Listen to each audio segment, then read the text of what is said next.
an Everyday Canines video. In this video I want to look at handling manoeuvres with weave poles.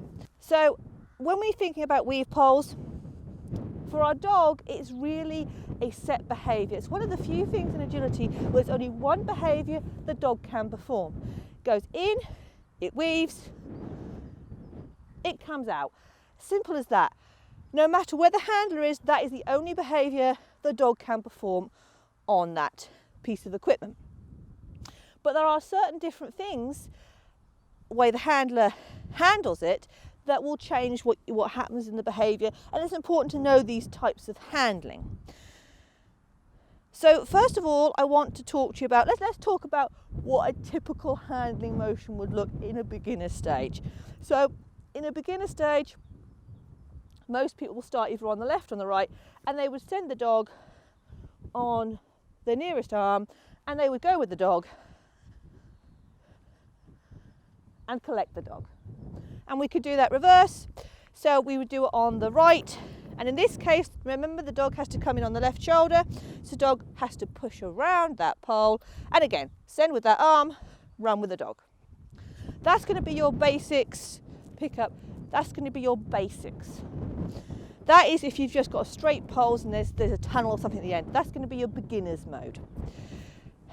Quite quickly, you're going to want to add more complicated things into it, which is why I show you what those are so you understand them.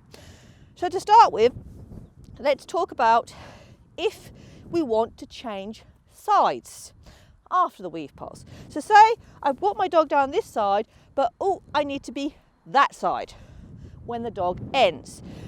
One of the ways people change sides on a straight line, and I would say it's probably the most common way, the easiest way for the handler at least, is that as your dog comes down, you're going to do a blind. Remember, we talked about blinds in an earlier video. So as the dog is coming down the weaves, we're going to swap arms so they pick up on the opposite arm to the one they began on. This can be something that dogs need to learn because they go, oh, she's changed arms, and they pop out early. But it's something straightforward to teach. That's going to be perhaps your bog standard change of side move for your weaves. It's definitely one of the ones that is really useful to have. You could change sides with a front cross, but watch what that would look like and why I wouldn't do it. So I need to be over there, say, on my next move. My dog is coming here, I want to move on to that side. Here I'm doing it with a front cross. Dog comes, I'm front crossing. I'm over here. But do you see what I had to do? I had to do a complete spin on the spot, and quite frankly, anything that I do like that which makes me dizzy, I don't want to do. Plus, it required a lot of foot manoeuvring and it was slow.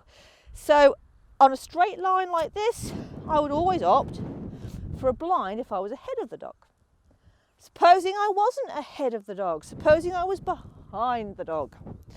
Well, if I knew, this would probably be more a case of if there were 6 poles, because 6 poles dogs complete faster. So say they're on a 6 poles, and I'm here, and I need to be that side, and my dog's parallel, I'm going, oh, I'm not going to make it to the end to blind. What we then do is we do a rear cross.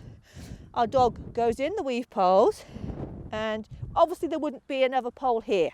Imagine these are all on their own. Dog goes in, we rear cross them, and ta-da, we're on the other side. I do like a rear cross. It can be extremely useful. It's definitely a skill to have. So that's your main 2 ways you're going to change on a straight line. You could also use them when you're turning the dog to the side.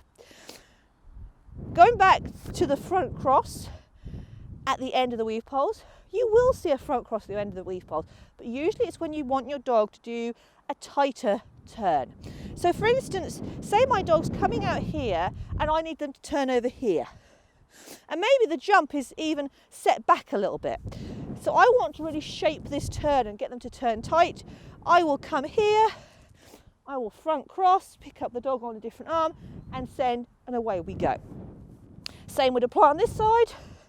So you see, I'm not changing sides of weaves as such, but I am changing the dog's direction.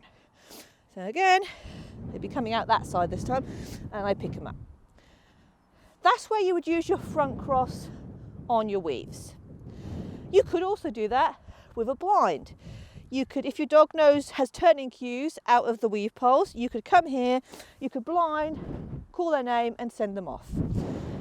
That might not be as tight if your dog's not good on turning tightly, and on this side it would actually be quite awkward because the dog is coming out there, but you could do it, you could certainly do it.